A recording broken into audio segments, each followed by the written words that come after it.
Wish you could become a morning person? You know the type, up before the sun, early morning runs, first one to the office with donuts and a smile. How do they do it? Easy. With the new Galaxy Watch 8, sleep tracking and personalized insights from Samsung Health help you improve so you can wake up to a whole new you. One who, dare I say it, skips the snooze?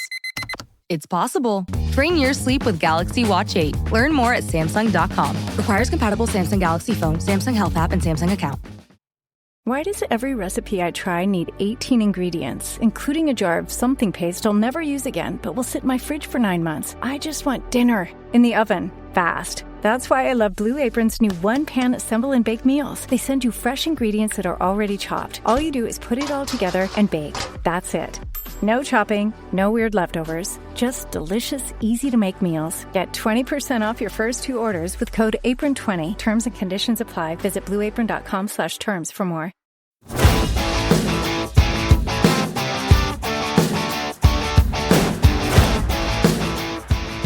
This is a bit of an animal.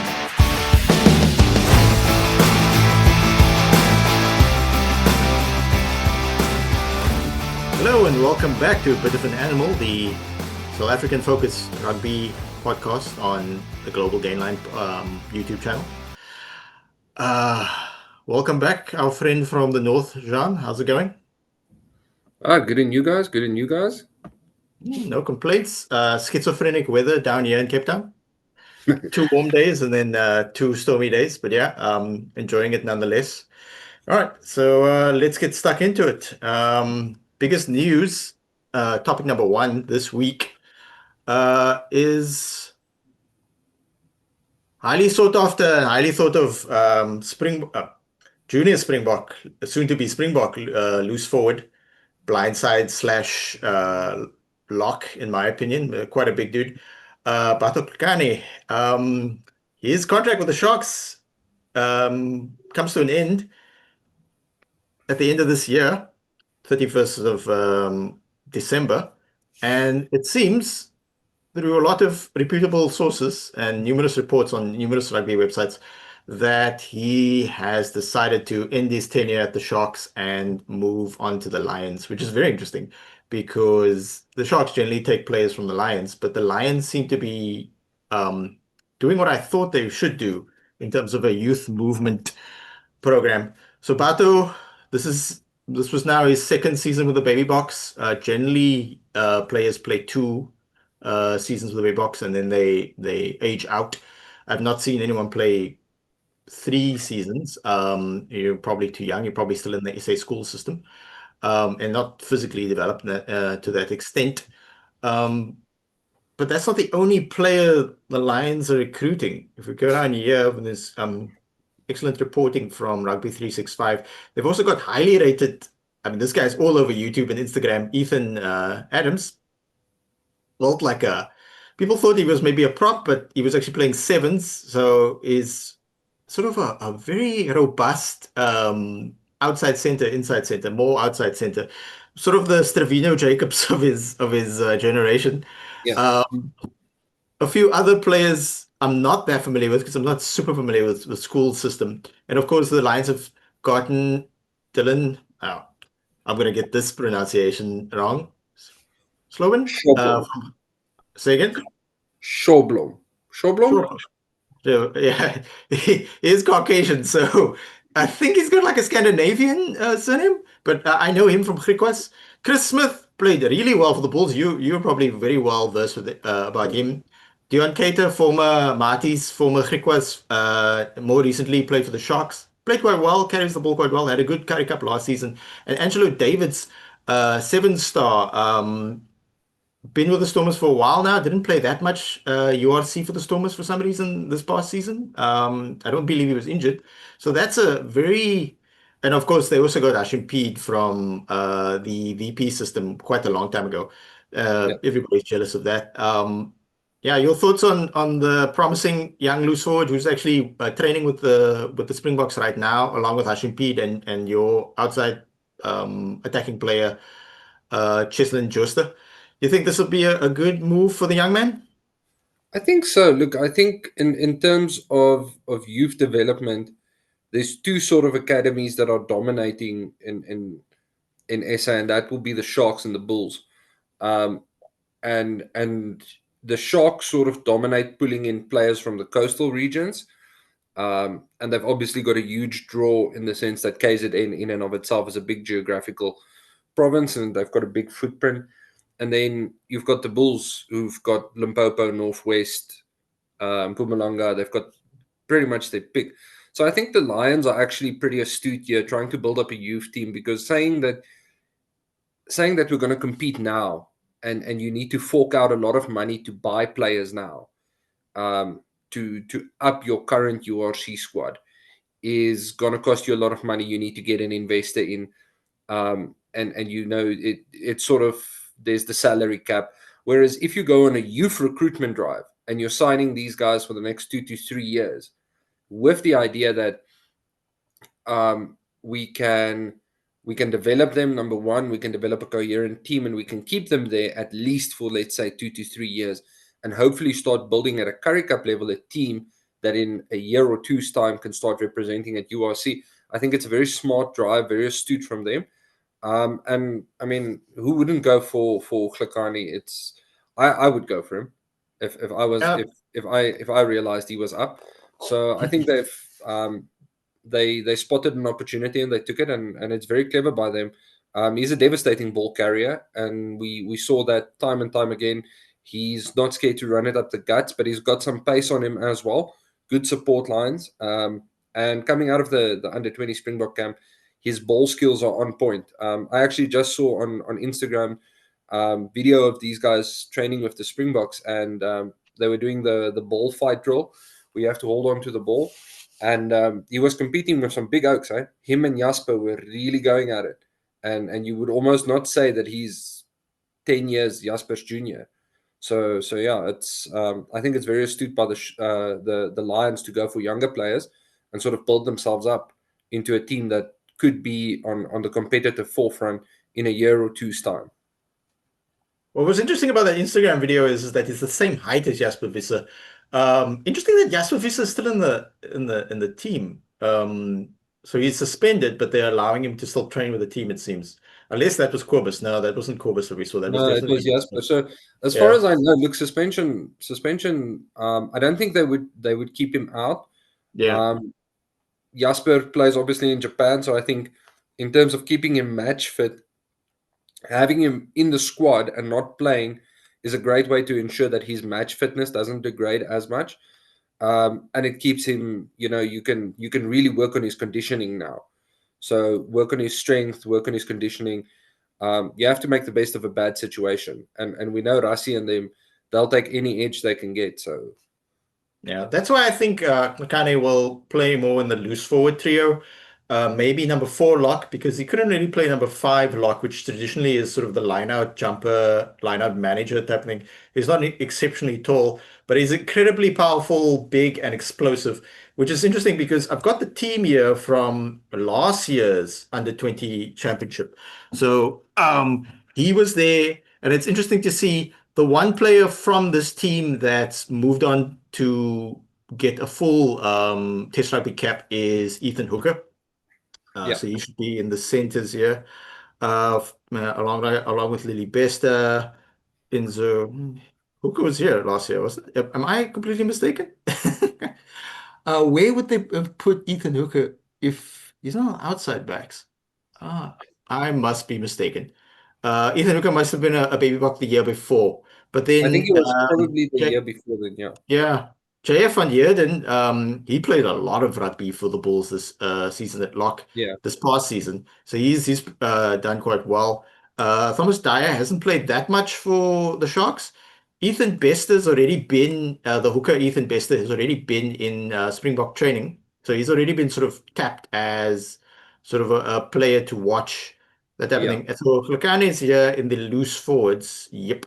So this was his first year with the under-20 setup, playing both the under-20 rugby championship and then a few games here and there, sort of warm-up games, and then in Stellenbosch, and then the actual under-20 championship, aka the Junior World Cup. So yeah, what I like about looking back at these teams is that not everybody's going to break through at the same time, and people often cast players away. Just because Hlekane is broken already into is training with the senior Springboks doesn't mean that these other players aren't good. So it speaks to the quality of South African rugby because Hashim Peet is here. So that means he was in the system last year, was already with the Lions at the time. And Hashim Peet's obviously from Bukap here in Cape Town. Stormers and Western Province support is very upset that he left, but you can't monopolize all the good young scrum halves. They've still got Asad Moss in their team, and Asad Moss was in the baby box last year, but aged out, could not play this year. So, like a guy like Ezekiel, I've not seen him in the setup at all, so I don't know where he is, but it speaks to the depth and it speaks to the idea of not everybody's going to break through at the same time. And it depends on your position as well and what union you're at. So the Lions could look at this team from last year and say, maybe we could get into contact with some of these guys and find out, oh, are you okay sitting behind senior players for another 2, 3 years and then moving through depending on your position? Because I mean, if you're playing props tend to be a bit more patient because your peak is maybe early 30s. So Yeah. any thoughts on the previous season's under 20 squad? Yeah, look, I think as you said there, if you're gonna if okay, so let's start here. The one thing the Lions do get right, and I'll give them massive credit for this, right? The Lions have this ability to fight, and I really mean fight for the player next to you. And I think they play the most from the South African franchises. Their players exhibit the biggest pride in the jersey and pride in fighting for one another, and they really take that fight serious. So I think having that sort of culture and bringing young guys into that culture is going to be fantastic for them. This under 20s team was stacked with a lot of talent. Um, I remember watching some of the games, and guys like Lorenzo Julius, and they obviously catch the headlines, but there were a lot of guys doing good work that might not get noticed immediately, and that's 100% fine. The Lions can stack up a pretty solid Currie Cup team and of juniors here, and just have them play one season Currie Cup, then start introducing them to URC rugby, and in a year or two's time, they could be sitting top of the South African conference in the URC. So it's entirely possible, and I think that type of long term planning will do the Lions good. Saying let's get a bunch of junior guys in who are committed to us and committed to the cause, and we know they've got a good culture there. They've had their ups and downs the first couple of seasons in the URC, but right now I think their culture is in a pretty good space. So yeah, it's good. It's bad for the Sharks though, because the Sharks and Vietnam seem to be losing younger players, and it's all good and well in the Sharks' case. You've got a lot of money backing you. You get to buy in star players, but it's sort of now hanging over your head. You're the Leinster of South Africa. When are you going to start bringing stars home? Yeah. This the pressure to win is major. Like different teams have different ways of building. I'd say Yeah, that the Bulls and the Sharks invest more in like proven players, whilst mixing in because you need a balance in your squad, whilst mixing in sort of a more youthful players just to replenish the squad and sort of a succession plan. Like a guy like Ethan Hooker has played 23 games this season, and I did do the research, and in South Africa players are capped at 32 per season. So Ethan Hooker, that 23 includes his one game for the Springboks. So yeah, I hope the Lions build in a different way. They can't buy outright. Well, you don't really buy players in rugby per se. It's very rare, but you can't recruit outright Finnish articles. So I can see the Lions being competitive and being that team that made 3 Super Rugby finals by investing smart and finding players on the fringes because they already got a reasonably balanced squad. Just maybe the yeah, players need a bit more time. The thing is that they'll keep those players and then they have to use it as a cycle. If they build a strong team that makes it into the URC playoffs and maybe even eventually makes a final, that type of thing, or even goes on to win the tournament, they would then profile those players would go on probably to play for the Springboks, and if they don't play for the Springboks, they're then even more likely to move overseas. So then the Lions will just have to redo this whole process, and then there'll be a bit of a down season, maybe a season where they don't make the URC playoffs and or EPCR playoff in those tournaments, either rugby, the Champions Cup or the Challenge Cup, and then they'll just have to reboot. But I think what they're doing is smart. We do have a lot of loose forwards at the Sharks. So Klekani was probably thinking, let me go to Joburg, let me actually get game time. Yeah. It's a moving. I mean, we look at a guy like Wandile Similani. He left the Lions to go to the Bulls, didn't play that much, and now he's playing reasonably quite often at the Stormers. So yeah, I wish him the best. It would have been nice to keep him, but we're losing James Fenter. He's going overseas. Kulisi is probably the last season with us, so it would have been nice to keep Klekani to maybe take over from Kulisi, or at least the balance of the resort. But we do still have a few of the players we'll highlight later when we look at the Currie Cup squads that have played this weekend. The other big news. Oh, do you have another thought on that? No, I think yeah, there's not really much more to unpack here. So yeah, we can move on. Okay. So yeah. Well done.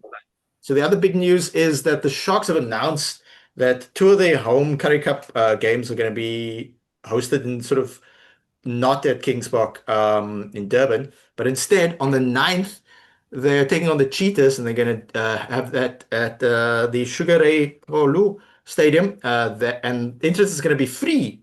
Kickoff is at 5:10 Saturday afternoon. This stadium is within the Durban municipality. It is a 16-kilometer journey from Kings Park. So I encourage everybody who happens to be in the Durban municipality, or just KZN in general, to go through. It should be a good atmosphere. So very, very forward thinking of the Sharks. The Stormers should do a bit more of that. Play more at City Park in Athlone. Play more at Athlone Stadium, where the women's Springboks played last Saturday and will be playing this Saturday again. Play more. Then obviously the Stormers and sometimes Western Province play at the stadium in Stellenbosch. So the next fixture that the Sharks have scheduled in a more uncommon venue is at the Woodburn Stadium, which I believe is in Pietermaritzburg. So that's a bit more of a drive. Tickets are not going to be free, but I am told that they will be reasonable. Everybody knows that the Comrades Marathon is between Durban and Pietermaritzburg. So if you want to run to the stadium from Durban, you are more than welcome. Yeah, good. Very forward thinking of the Sharks, in my opinion. Do the Bulls ever play in anywhere other than Loftus, Ron? No, not really. I mean, I think we had a game last year during the URC regular season where they couldn't play at Loftus. We ended up playing at not even at a stadium. I think we played in at a high school grounds, and everyone was actually kind of amped that the game was not at the stadium. And I think if you look at the example the Sharks is setting here, and I've read a couple of comments on Reddit and other spaces, everyone's in pretty much agreement that the Sharks at Kings Park Stadium is currently putting out the best match day experience that you can ask for in SA in terms of catering for the whole family. I know they've got the pool, they've got the kiddies area. So I think in terms of catering for the family, the Sharks are really putting up the best match day experience where you can go as a family of 4 or 5. You can have a great time. You can watch the game. And taking it away from Kings Park to more rural areas or to smaller stadiums, I think sort of brings back that traditional love of rugby. So I'd be happy for the Bulls to start playing. Sounds silly, but there's more than enough high schools with hugely with huge fields, properly looked after, big seating areas. You know, sort of to a Pretoria a bit. You know, take the game back to the community. And then you don't end up with a 50,000 seater stadium, which looks incredibly empty, because you've got a 10,000 10,000 head turnout. I think it would be hugely successful. And definitely, I think all the unions should follow this example. Take the game to the schools, especially at Currie Cup and your URC derbies. Take it to the schools, take it back to the communities, and I think bring back that genuine feeling of, I don't want to say small town rugby, but old school rugby where the town turns out for the big game.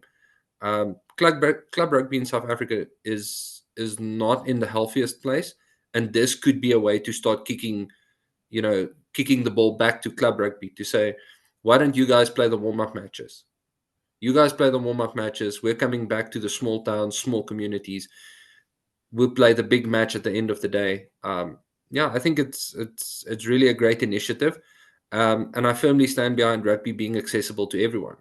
Rugby should not be gate-kept by your economic status. It should be accessible to everyone. So I think it's a great initiative by the Sharks. Yeah, I look forward to it. I think it will be a really cool atmosphere. I look forward to seeing it on TV. So now we pivot over to the results of round one of the Currie Cup Premier Division. On Friday night at the Mbombela Stadium, the Ailing Pumas defeated the Griquas in sort of a back and forth first half, and then the Pumas pulling away. This, by the way, is a repeat of the SA Cup final at the same venue. So these teams played each other about 2 months ago in what's effectively sort of the second tournament, while the URC franchises play in the URC and the EPCR. So the Pumas won that, but the Griquas were quite competitive. If we look sort of through some of the stats, we can see it was back and forth in the first half. And then the Pumas pulled away. It did not help the Griquas that they had a real poor spell of ill discipline. But I will sort of tip the cap to the both of us. We identified Sango Kamlashe as a player to watch, and he did not disappoint when George Whitehead, veteran fly-off George Whitehead, which people will recognize from the Southern Kings playing in Super Rugby, when his kick was charged down by the Griquas lock forward, number 4, Kamlashe was in the right position and powered forward to open the scoring in terms of tries for the Pumas. So if we go through to the squad, what are your thoughts on the Pumas victory? Yeah, I think that becomes sort of the without jumping ahead to the other games. I think that sort of becomes the story of the weekend. Most of the time, games of two halves, where we see a competitive half, either first or second, and a dominant half. One thing I will say, I was very disappointed by the yellow cards given to the Griquas.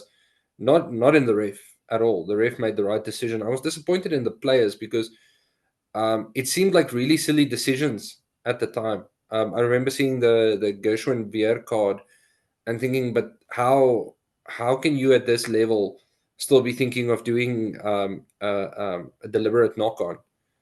It's attacking play.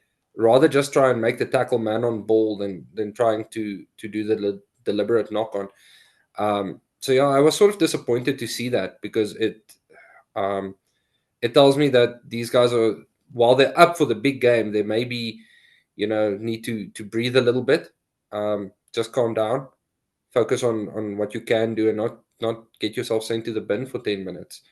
But yeah, Pumas just stayed in the fight, and at the end of the day, once they started getting an inch, they went for it. Yeah, very interesting game. Disappointed from Weir in that respect, but he had an overall okay game. Interesting to see. I mean, this is his first game in the Currie Cup level for Griquas. He did play for Griffins last season. He's also a player that we identified last week to have keep an eye on. Interesting to see that Willie Engelbrecht, or Vleis Engelbrecht is his nickname, is back with the Pumas. He sort of moved back and forth. He had sort of a dual contract with the Pumas and the Stormers, so he's got a lot of URC experience. Kwanda Dimaza, I remember him distinctly. He made his debut around about the same time for the Sharks as Apelele Fassi. So at the time, he made his debut in what was the replacement tournament to the Vodacom Cup. It was the DStv Championship. So nice to see him in the mix. Daniel Versace, another sort of Sharks alumni, more of a veteran now, playing well at this level, managing the team. Any other players that sound out? Darnell Sangui, the Nigerian-born hooker for the Pumas. Very good player, very explosive. One to watch, maybe. Um, Leon Lyons, a lot of Stormers also had sort of a dual contract with the Stormers as well, but mostly plays for Griquas. And obviously, what was also interesting is that uh, uh, Griquas had two players, the first name Gustav. So interesting setup from the Griquas. The Griquas are just outclassed because the Pumas are so good. The Pumas are the fifth best franchise in South Africa. People would think, oh, the Cheetahs used to play Super Rugby, the Cheetahs used to play in the Pro 14. They were probably the fourth best union in South Africa.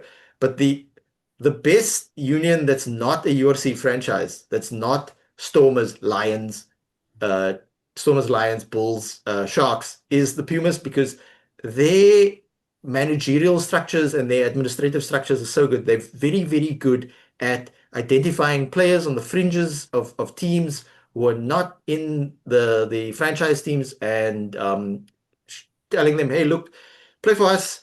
Unlike the Cheetahs, we don't have EPCR games, but what we do is we focus on the SA Cup and then we focus on doing well in the Currie Cup Premier Division, and that's the only two tournaments they play in.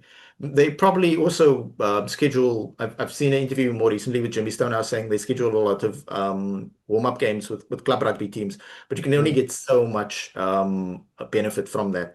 So well done to the Pumas.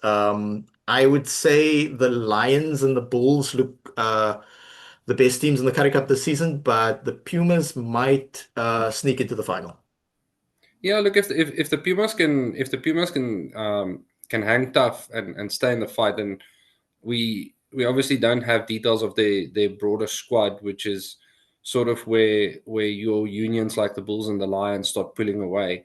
Is they've got a bigger squad to draw on, and they can always drop a URC player down a level or two to say, listen, while we're not playing URC games or something, go get some match fitness in the Currie Cup.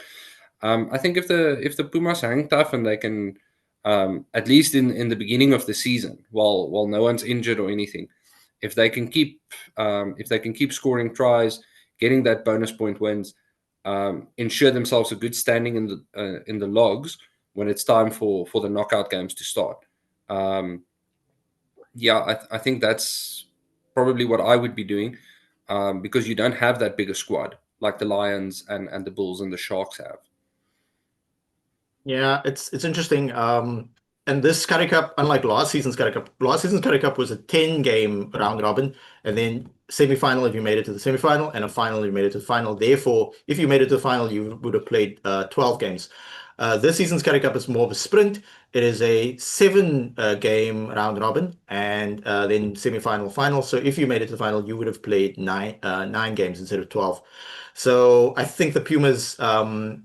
You're completely right. We don't know if the bigger unions might take a player with a bit more experience and a bit more ability from URC preseason, because most of the franchises actually started their URC preseason already. To play in the Currie Cup, maybe they feel they need game time or sharpening or whatever. So depth might be an issue later in the season for the Pumas, but we'll have to see. They are benefiting from the fact that it's a far more truncated tournament. Now we move on to my Sharks losing handily at Ellis Park to the Lions, who, as we said, alluded to earlier, ran out a URC, very URC laden team. The Sharks were not in it at all. The Lions looked very sharp, very focused, very effective. Sharks' ill discipline didn't help either. the fact that, the Lions could start Dobella at fly off and bring Kate Volliter on. Kate Volliter was like very heralded at Western Province system, thought of as a future Springbok. Played quite young at the Stormers level, but unfortunately suffered two sort of debilitating knee injuries and is now sort of rebuilding his career at the Lions. Dobella, what's interesting is that he's been sort of in the seven setup and he's been sort of heralded as a very skillful player for a while now. He is 27, but this seems to be his moment in terms of playing rugby. So yeah, we wish him the best. If we look at the squads though, Sharks effectively played a very youthful team. So we're currently looking at the Lions team, but if we look down at the Sharks team, I only count one, two, and then on the bench, three, and then maybe Lee Marvin Masibuko you could count as more of a senior player. The rest are more sort of journeyman players and or people coming through the system. And like Nick Hattons, the captain, he only graduated from the under 20 team into the senior team last year. Potgieter, Janus Potgieter next to him, same sort of timeline, that type of thing. Davids, people need to understand Davids is very young. He played a lot of URC and EPCR because Grant Williams was injured for such an extended period of last season. So that's why it's kind of difficult for Sharks players to see Grant Williams play so well for the Springboks when we wasn't really available much at all for us this season. Yeah. Janko Purchase, very young inside center, alongside Baby Bok Lily Bester. Haki Kwanene didn't have a great game. How much of this game did you catch, Jean, and what are your thoughts? I actually got quite a big part of the game. Again, I think and similar to the Griquas game, the ill discipline getting to them, number one, giving away some soft yellows, but at the end of the day, I think the scoreline is not a product of the Sharks not trying. It's being starved of ball. So the Lions just utterly, they controlled possession. And if you control possession, we saw this in the second test with Italy. It's not that Italy wasn't on the field. In fact, you could say that Italy played better in the second test than they did the first test. But what it comes down to is the fact that you're never receiving a kickoff. You're never receiving the ball to initiate on your own terms. The only time you get to sort of attack is on a counter attack. So you never get to dictate the terms of the match. And I think that's why the scoreline looks so bad for the Sharks. It's not that, there's a distinct lack of effort.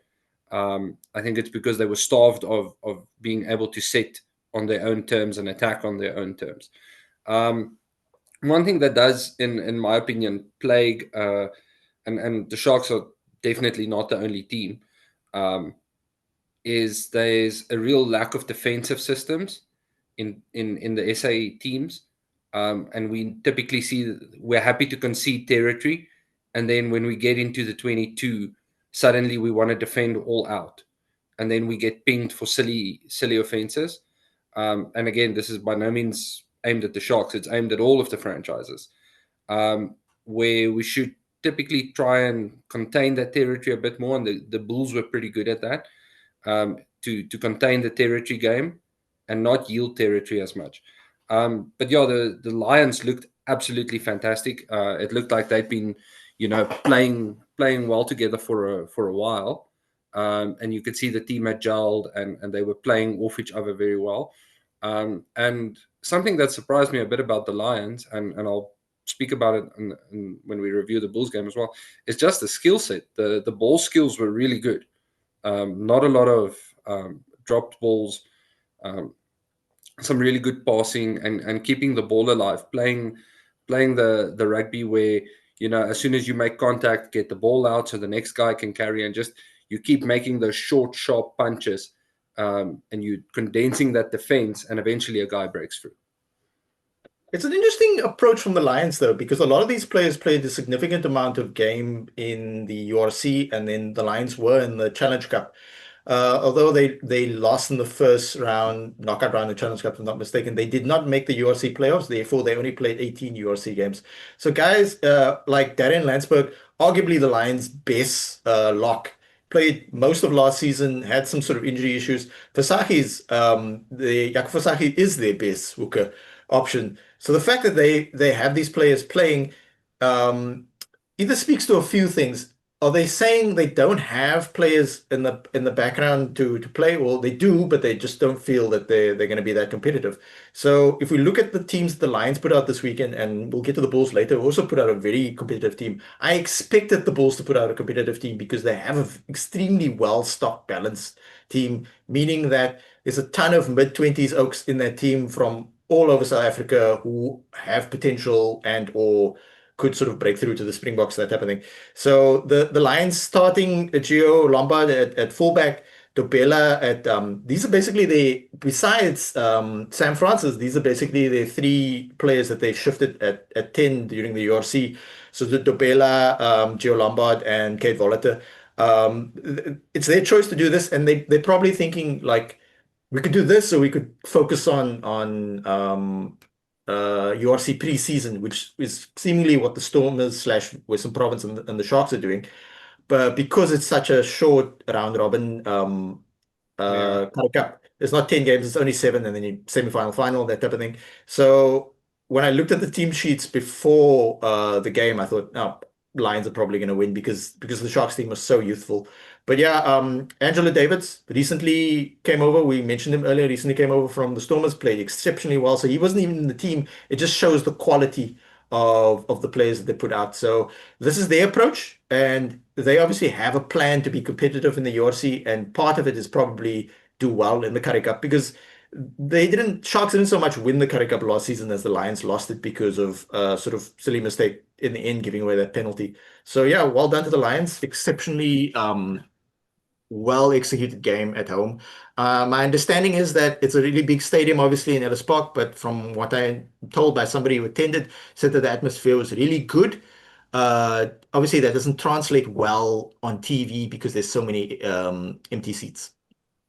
Yeah, look, I think, and it often gets mentioned in various match threads and discussion points.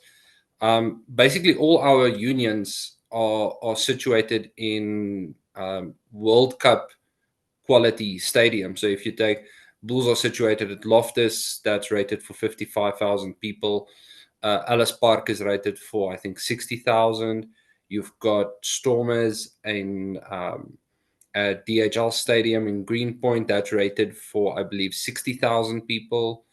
And then you've got the Sharks in Durban with Kings Park, who's also rated for about 50,000 people.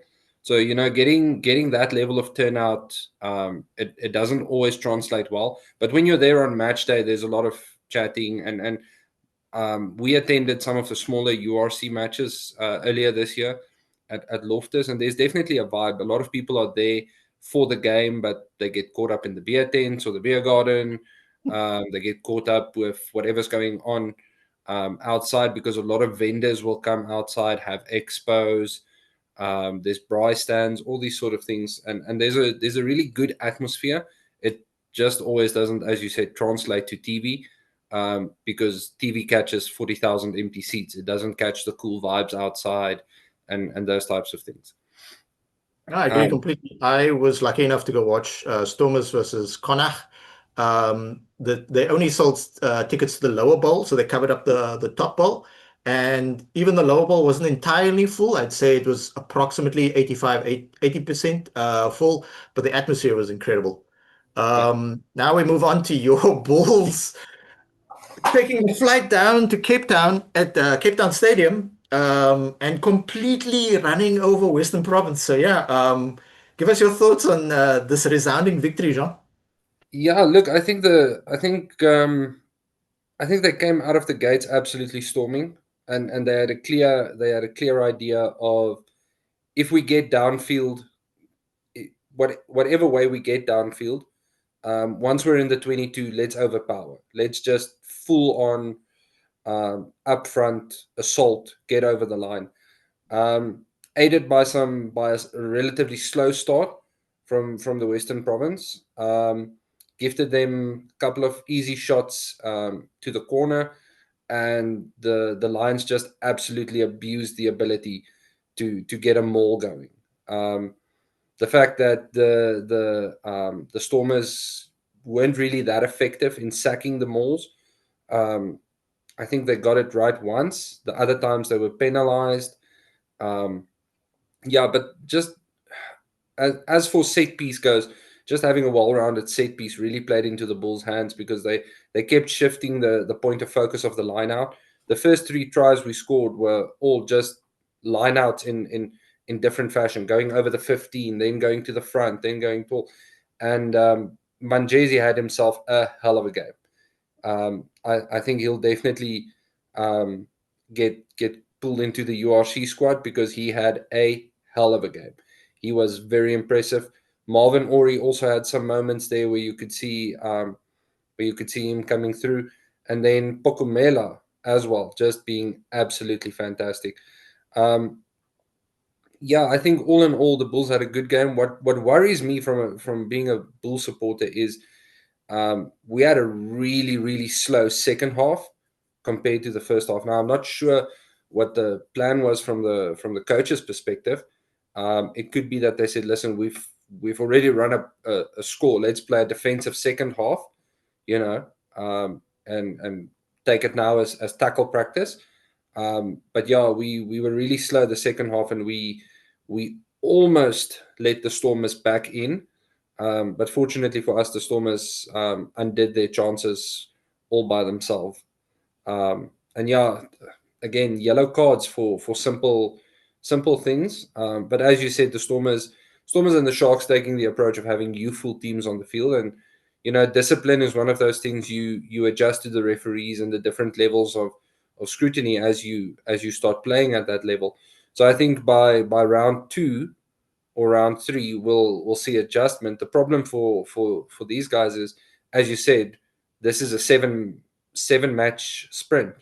So if you're only adjusting to the discipline at match 3, you don't have a lot of time to play catch up here. I think, the Bulls just having, and I was surprised by the skill level of the Bulls of keeping the ball alive and playing that one punch rugby, where we're just not going to ground. We stay up, stay in the tackle fight, get the arm out, pop the ball out, next carry. It was really impressive to see. Boeta Chamberlain showing some passing skill there. And the Bulls stood really deep on attack, which is something I don't know if they're trying to see how it works for them. Looking at the URC and some of the opponents they're coming up against, we know Leinster did steal our crown earlier this year, so and they've got a pretty intense rush defense. So I don't know if they're using the Currie Cup as a way to sort of test out, if we stand deeper, what will it look like? How can we play off the ball? Boeta Chamberlain had a pretty good game. I didn't see much from him that I didn't like. Definitely Pokumela and Manjesi being 2 standouts for me. Yeah, the quality of this team, match 23, is amazing. We had Dylan Smith, who made his name at the Lions. Jaco van Zyl didn't get much URC game time this season, very much behind the preferred 3/2 hookers at the Bulls. Klopper is a guy who's played a lot. Thanks for shouting out Manjesi. Very much a veteran. Actually, people forget that he had 2 seasons at Glasgow Warriors, played reasonably well. This his Wikipedia isn't fully up to date because he has played some URC games for the Bulls. It's good to have that type of depth and experience in the team.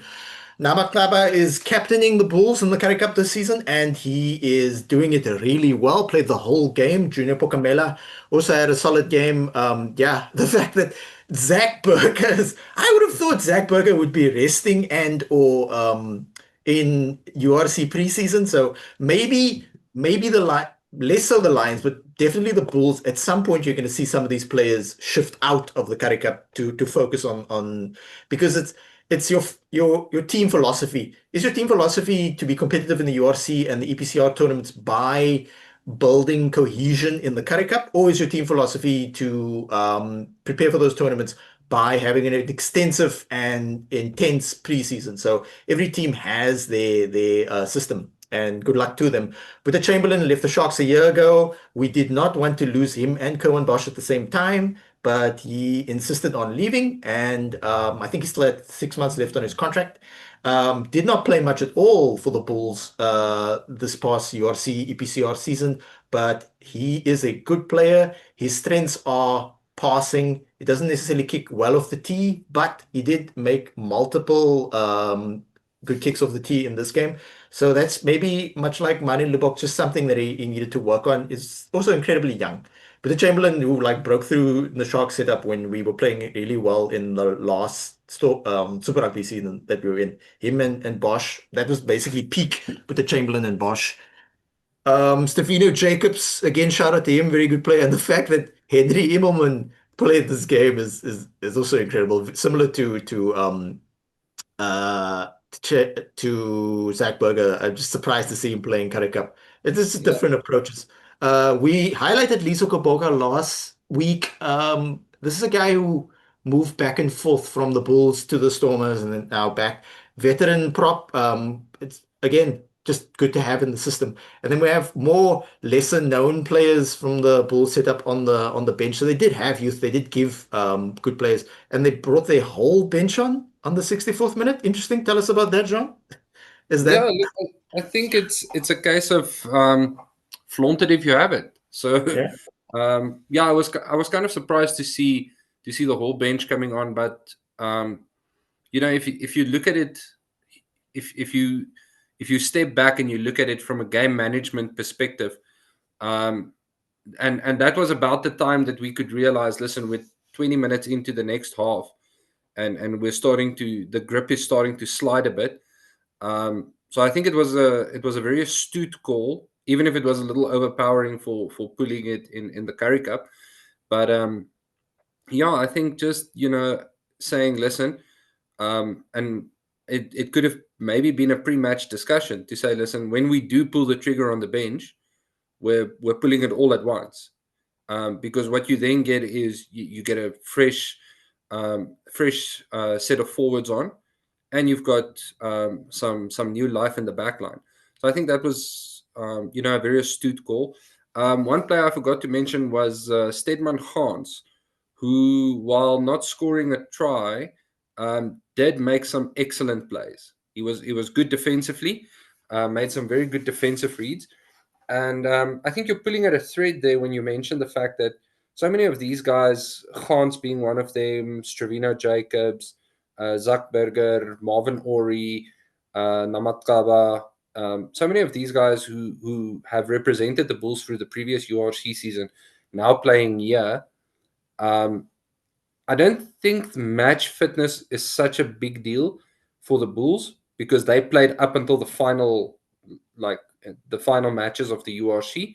So their players are pretty fit. They haven't had a very long or a very long time to drop off in terms of fitness, and especially with a lot of them being pulled into the Springbok training camps. So I think in this case, it's more about, as you said, building that bigger squad cohesion. And I think with Ackerman moving in as head coach, definitely having learned the lessons from a distance of saying, listen, if we're competing with the likes of Leinster, La Rochelle, Toulouse, Toulon in the various competitions, we really do need to be cognizant of the fact that these guys have big squads. And if we might not have our first stringers available every time. So our second stringer at the very least needs to be experienced, if not just as good. So I think you're definitely pulling at a thread there. And Zach Berger's the only one who played a lot. The rest of the guys were just squad rotation players. Henry Immelman played for us. He came back from Scotland, played for you guys, played like 2 games, and then you guys loaned him to us, and then he tore his hamstring and was out for quite some time. So it speaks to the depth of the team.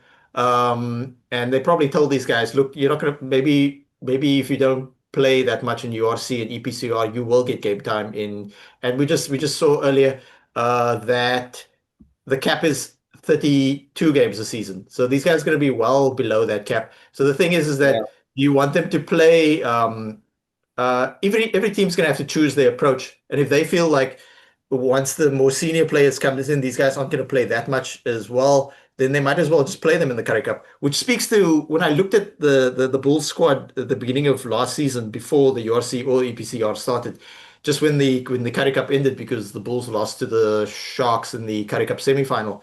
I looked across the team and I was like, wow, this is a well-balanced team. And then if you have a well-balanced team, you can do something like this. You can then use the Currie Cup to build momentum and instead of sort of play what is effectively a mix of youth and some veterans Yeah, here and there, like the Stormers slash Western Province, as well as some sort of club rugby standout players and sevens guys mixed in, you can actually put out a very competitive team.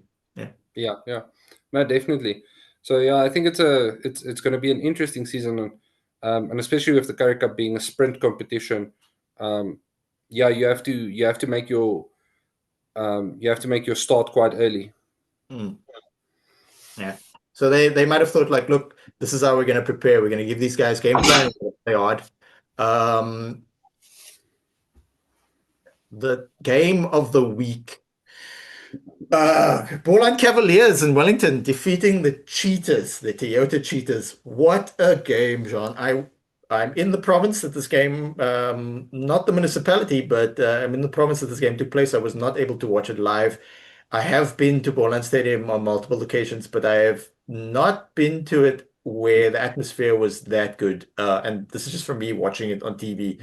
So well done to the Boland Cavaliers. Yeah, Like first year back in the Currie Cup Premier Division, playing at home, playing against the Cheetahs team who play in EPCR tournament in the Challenge Cup, and we put out a reasonably good team. This was the most well balanced game of the week. yeah. Boland would pull away, Cheetahs pull it back. Boland pull away, Cheetahs pull it back. And right at the death, it looks like the Cheetahs, with their experience and ability at this level, were going to actually win the game. But then the Boland Cavaliers score a try after the 80th minute. Your thoughts, John? Yeah, look, I think big ups to the Boland Cavaliers for just literally just not going away. And sometimes that's what you got to do. You just have to hold on with both hands and stay in the fight as long as possible. And I think coming out and making this kind of statement is absolutely fantastic. Even if you're not getting the bonus point win, I'm sure all the other teams sat up and noticed and said, well, these guys are not going away. It's an 80-minute game. We're not going to put them away in the 60th minute. We're not going to put them away in the 65th minute. It's only done when the whistle blows. So, yeah, I think absolutely fantastic. And as you said, I also caught parts of the game, and then, just the scenes at the end when Boland won. I think it's fantastic. And as we said earlier, bringing that sort of that liveliness back to club level or small town rugby is absolutely fantastic, and it means so much to the players. You could see it meant just so much to them to be able to stand up and hold their heads high to say we won on our home ground, we won for the people of the community. Yeah, absolutely fantastic, just fantastic. If we look through the Cheetahs team, the Cheetahs team is more recognizable. There are players here that I'm more familiar with. Well done on debut for Makaza, who did some of the kicking, but he also shared it with Koen Jasper. Yeah, Daniel Martin's been in the Cheetah setup for years. What a veteran. Clayton Blommetjies rejoined them permanently from Western Province. That's also quite interesting. Yeah, incredible game, nail biter, great atmosphere. It was a capacity crowd.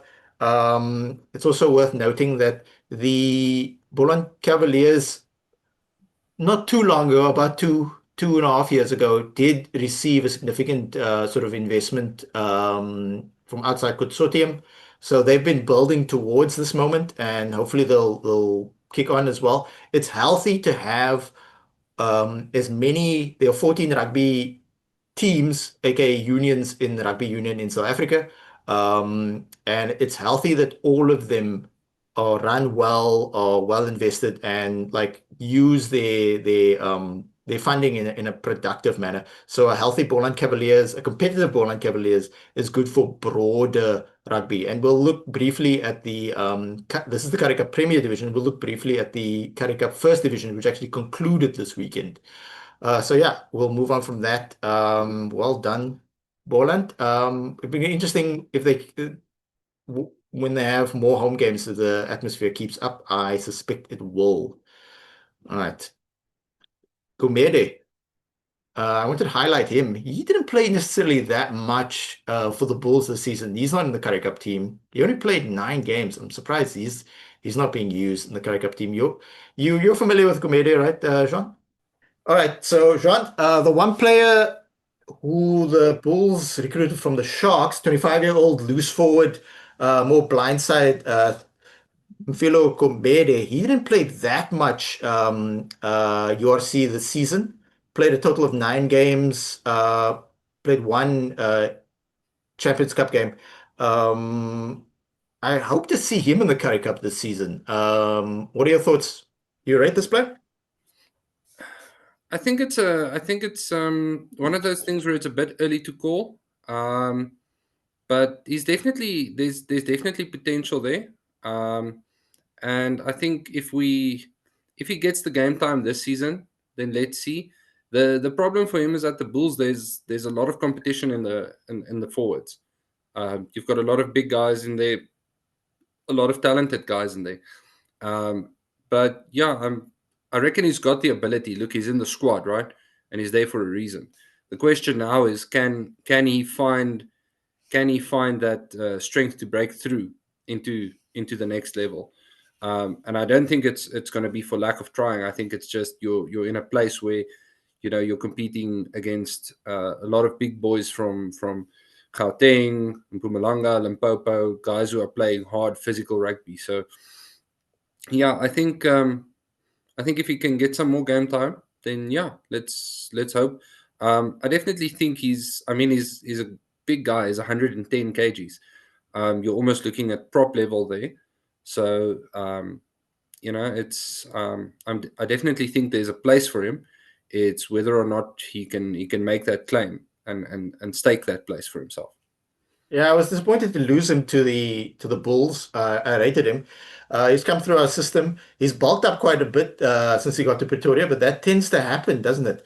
And yeah, he was sort of in Springbok training, much like the loose forward we spoke about earlier. Um, so yeah, I was just surprised at how little he played this last season. But you're completely right. The levels of competition in the forwards at the Bulls probably contributed to that. And it's a competitive environment. Just because you were in Springbok training 6 months ago doesn't mean you get first dips. You have to perform in training. Not to say that he wasn't. We don't know what the selection criteria was. And the rugby teams, unlike football teams, tend to be a bit more less open in terms of their information about when somebody's injured and when they're not injured. So we don't know when people get dropped for form or just in terms of like tactics and players and stuff like that. But yeah, big guy, more of a loose blindside slash lock. If he doesn't play too much for the Bulls, I could see him moving on. Another guy that the Lions could look at and say, hey, if you're not playing that much, we would not mind having you over. That's very explosive as well. Yeah. All right, so this is more the details about player management. I've come across this players a maximum 25, 55 minutes contact per week. That's very interesting. So that sort of touches on what we spoke about last week. One thing we'll quickly move on to is at the end of the Pumas game in Bombela, Ross Brody was asked by SuperSport former Cheetahs loose forward Opa Maoja about his future, which was quite interesting in the post-match interview because he got man of the match. And then Ross Brody basically announced what has been speculated for a while, that he will be moving on from the Pumas at the end of the season and joining the Sharks. So that sort of helps in terms of the Sharks' depth at scrum half. Why? Because if Grant Williams and Jaden Hendricks, despite his sort of flaws in terms of distribution or whatever, people's criticisms of him, he didn't have the best of season last season. If they're not available, the drop-off between them and Davids and Tian Fourie is quite substantial. Not to say that those young players can't eventually become world-class players. It's just at this point, it's a bit too hectic. And the Sharks tried to use a lot of veteran scrum halves last season. What's that dude's name? Cam Wright. He left. He's playing in France now. So good acquisition from the Sharks, in my opinion. You might be familiar with him because it's from the Bulls. It's from the Bulls setup, and he is able to play for Canada because his dad is Canadian. Any thoughts on the young, 25-year-old scrum half, Jean? Yeah, not a lot. Once I've actually seen him. I've actually seen him play live. But looking at his bio, there, he's obviously been around the block a lot. I mean, he's still relatively young. He's age 25, so I think there's also a lot of potential there. Slotting into the Sharks setup, I think if he can find himself as the balanced nine, somewhere between Grant Williams and Jaden Hendricks, if you use them sort of as two guiding sticks and slot yourself in the middle as a bit of both, then I think there's definitely place. 1.6 meters tall, that's a bit tall for a scrum half, but these days scrum halves aren't that small anymore.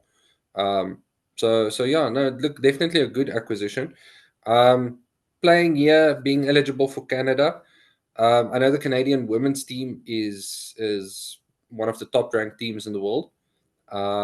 Their men's team is struggling, and I know they've got their own administration problems, which is, we can make a whole podcast out of that. But yeah, being eligible for them, I mean, sure, he's decided to go that route. But let's see if he starts picking up, then Rassie likes to one up other countries. We've seen it with Hanekom, we've seen it with plenty of guys get offered a test right when that eligibility window starts being a bother. Excellent. So yeah, we'll give a shout out to the Griffins, by the way, who won the Currie Cup First Division. If you're not familiar with how the system works for the Currie Cup First Division, it is basically the teams who are not, the 8 teams who are not in the Currie Cup Premier Division. So if we have 14 unions in South Africa, it's 8 in the Currie Cup Premier Division plus 6 in the First Division. So the Griffins, this is the SA Rugby website, by the way. And that's why there's a mistake in terms of games played there. So the Griffins won the log. There was a semi-final stage and a final stage.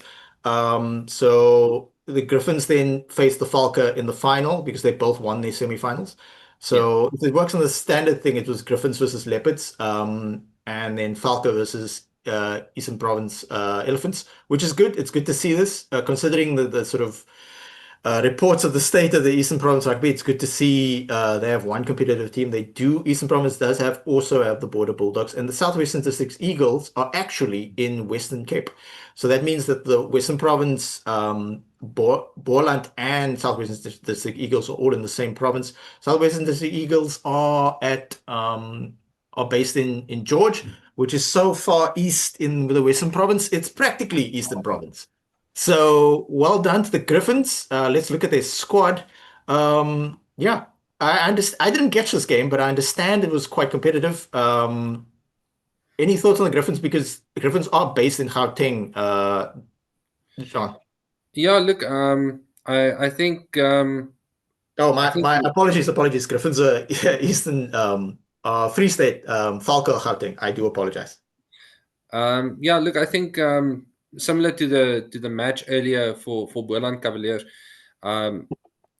they just stayed in it, and you could see what it meant for the guys there on the day. Again, it comes back to that thing of on the day playing around your people, representing your people there, and being able to win it. I think fantastic for them.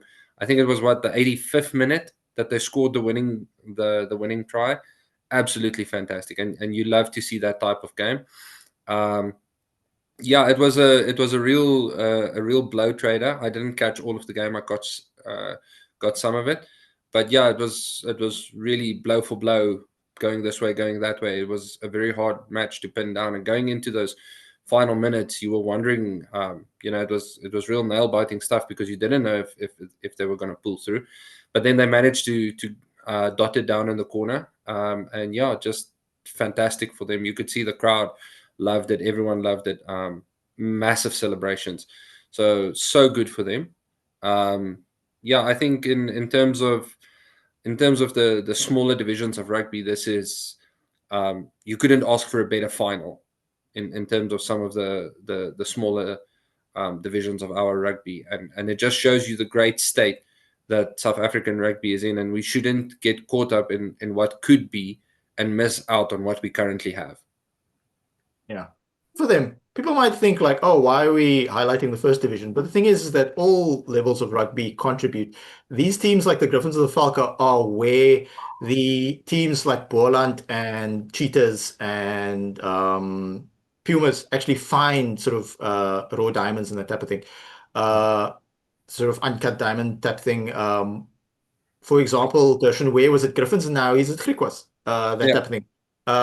Sango Klamlashe was at Griffins and now he's doing really well at outside center for Pumas. So there's a system. There's so much rugby in South Africa. There's Varsity Cup, there's Varsity Shield, there is club rugby. So, and it all contributes to the health of rugby in general, but the Springboks as well. So now we'll move on to previewing the Currie Cup Premier Division second round. So on Friday night, tomorrow, we're recording this on Thursday evening, Cheetahs will be hosting the Pumas. And then on Saturday, we've got two games. We've got Lions hosting Western Province. Very interesting. Probably Lions destroying Western Province. Bulls are hosting. It's actually Jean versus me this weekend.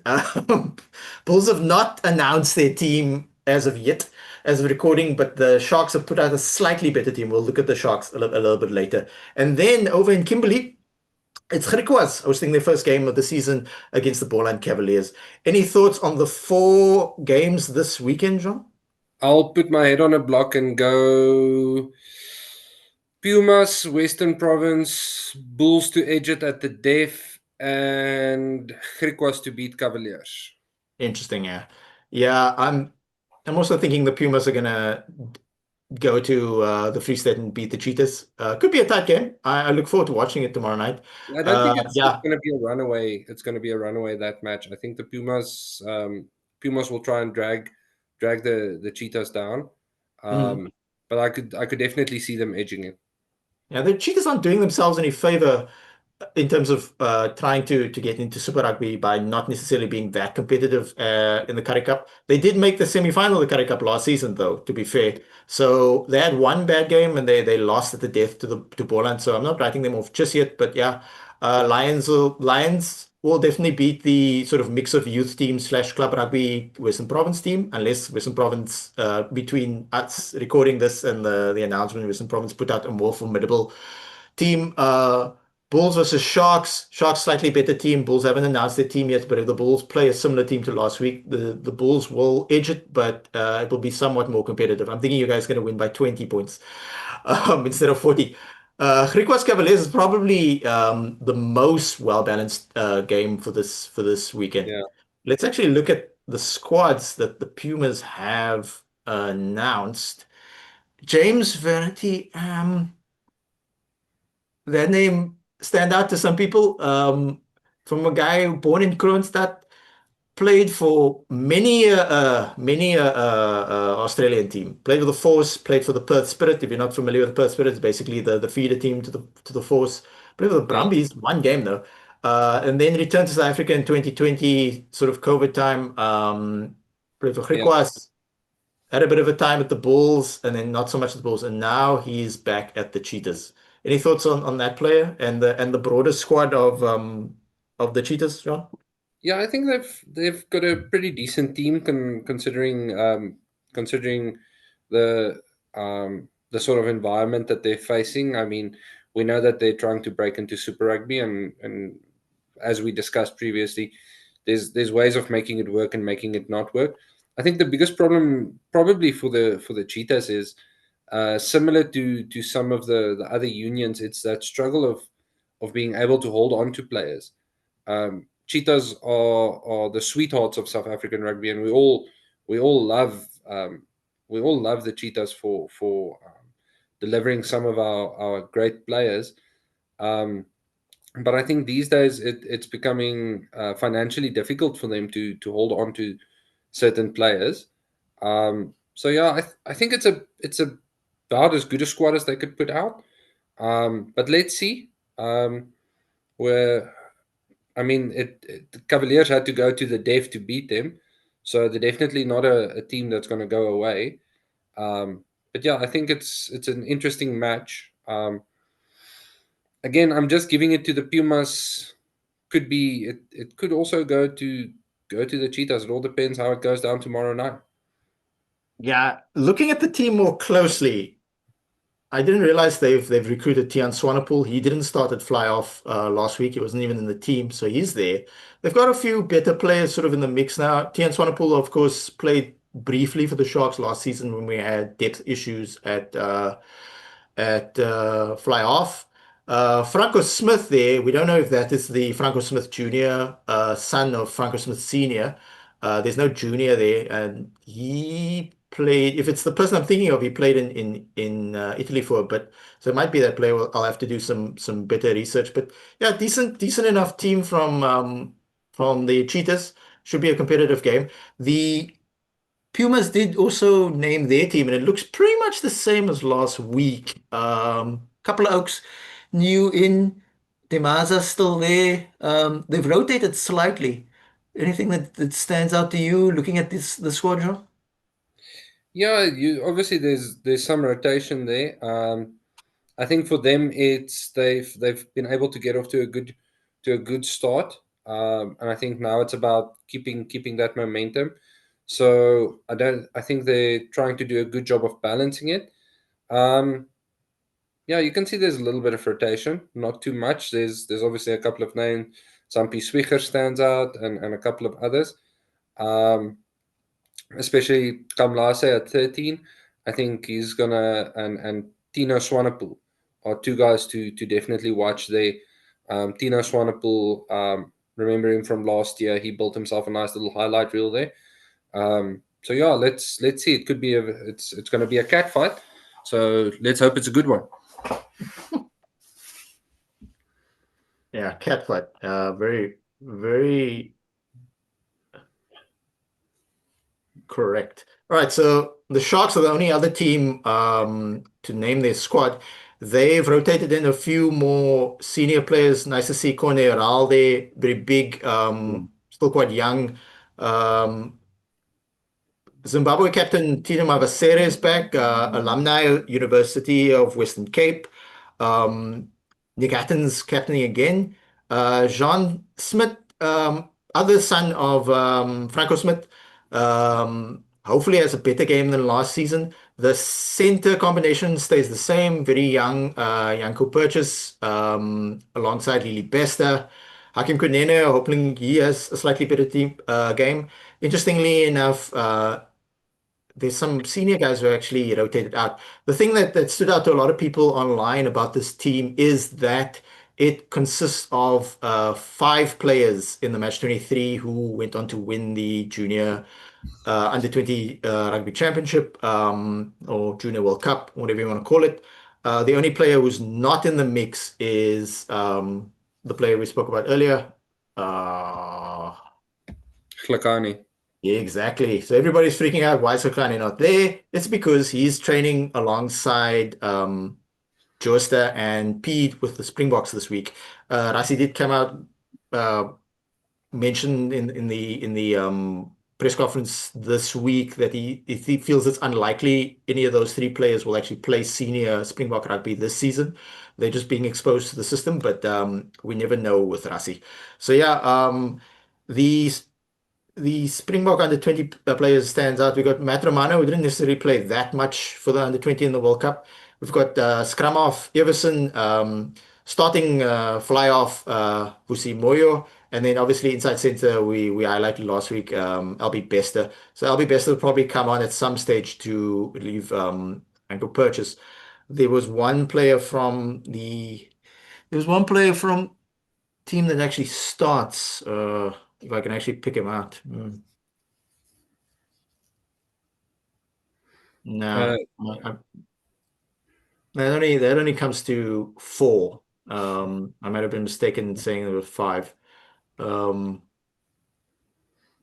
yeah. Yeah, So look, I think what the Sharks are going for here is, especially with Albie Bester, who we said is a very Andre Esterhuizen type center, having that ability to bring him off the bench when the Bulls are bringing on probably looking at 5, 6 forwards and a 9, you've got a 9, a 10, and a 12 coming on. So that gives you a whole fresh axis coming on. And if you're talking about attack in the last 20 minutes, that's what you need. You need a 9, a 10, and a 12. Vusi Moyo obviously deadly with the boot.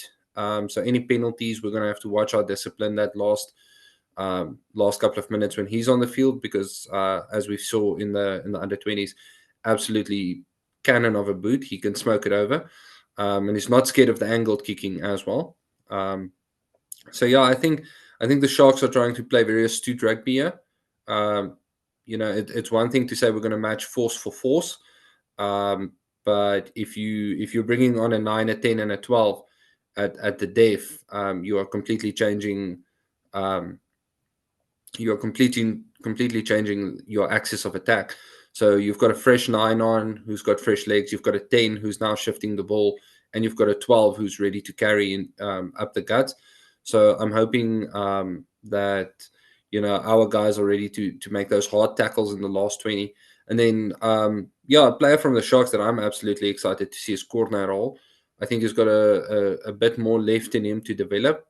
So I'm hoping he can start reaching some higher ceilings. yeah, Conrad's a unit of a player. He broke into the team 2 seasons ago, played URC then. He actually played less URC and EPCR this season than he did the previous season. And that's something that we need to highlight for a lot of players. Progress isn't linear. You'll go up a little and down a little. You'll get injuries. There's competitiveness in the squad, illness, all that things, ill discipline, that type of thing. And young players need to go through those ups and downs. Not everybody's getting to make the Springboks at a very young age. Not everybody is Sasha Feinberg and Ngomazulu, but players can still contribute to the broader rugby, or at least have a very successful rugby career. Even if your career isn't like a rocket ship. The one player I mistakenly didn't highlight was the prop. Ngubese, he's also an under 20 World Cup winner. Yeah. That's the one guy we missed. All right, so that concludes our podcast for this week.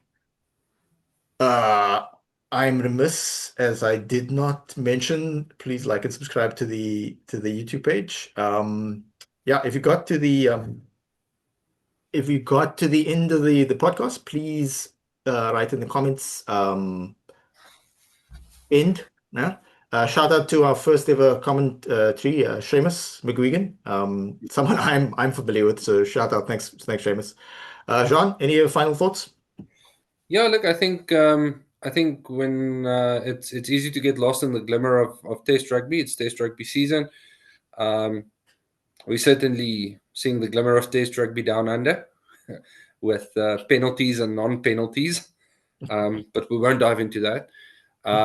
But yeah, I think for us South Africans, the Currie Cup and its various divisions is something to tie. It's something more than just a tide over to the next Springboks match. This is community rugby at its best, and we should absolutely try and make the effort to go out there to watch it on. If you can watch it on the TV, watch it there. But if you can go to the stadium, please do. The players love it. You'll love it. Everyone loves it. And rugby at the end of the day is about community. So let's be that community that supports the community game. I agree completely. Every time I've gone to watch a live rugby game, be it club and or under 20 World Cup, up until URC, I've not watched the test game yet, but yeah, the atmosphere has been incredible. Thank you for watching. Thank you, Jean. Until next week. Till next week. Bye.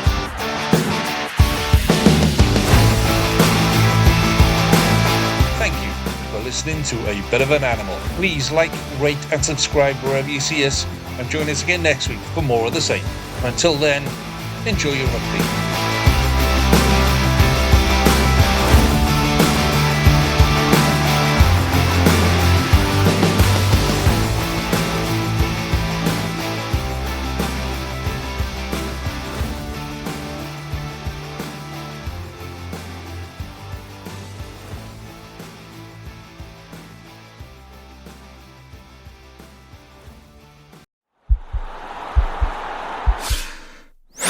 This podcast is part of the Sports Social Podcast Network.